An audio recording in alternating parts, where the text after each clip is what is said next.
उन्होंने कहा कि उसका एक ही कार्य था, सतत उसकी दृष्टि बस बहू के ऊपर रहती, इतना कार्य कराती, प्रातः काल से लेकर सैन तक, बहू भी बेचारी थक जाती।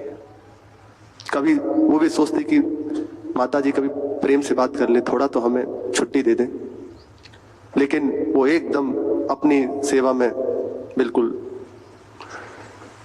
एक दिन की बात है, चरखा चला रही थी बहू, और जो सास थी वह ऐसे बैठी हुई थी।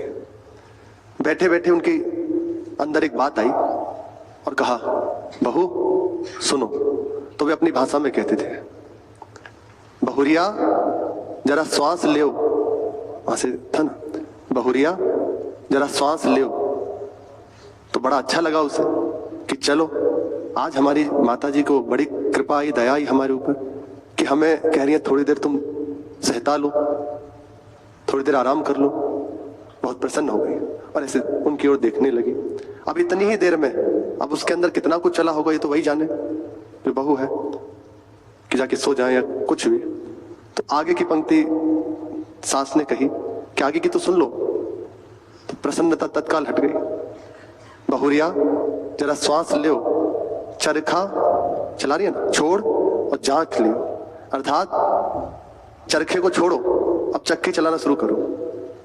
उसने सोचा कि अब चरखी चलाना तो आसान था और चक्की वो और मेहनत का कार्य है। बोले ऐसे ही उपासक को होना चाहिए।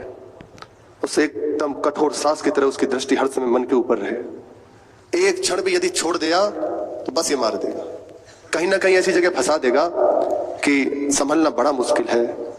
जंगल में जब बहेलिया जाता है और हिरन को फंसा लेता है तो इतना सावधान वे उस समय होता है कि यदि ये हिरन इस समय निकल गया, एक बार निकल गया, तो दोबारा हाथ में आना बड़ा मुश्किल है।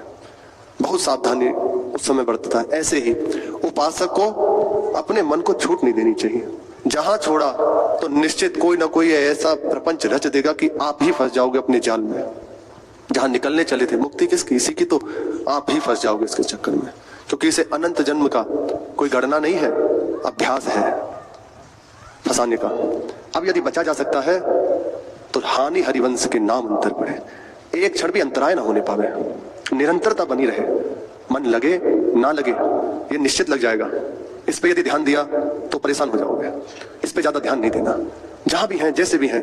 दो बात कल के सत्संग में श्री महाराज जी परसों के में कह रहे थे कि उपासक को दो कार्य सदैव एकदम मजबूती से पकड़ लेने चाहिए। जैसे एक पंख हो तो उड़ान नहीं भरी जा सकती, उड़ान दोनों पंखों से ही भरी जा सकती है। पक्षी दोनों पंखों से उड़ान भरता है। ऐसे ही एक पंख है सेवा और दूसरा है सुमिरन।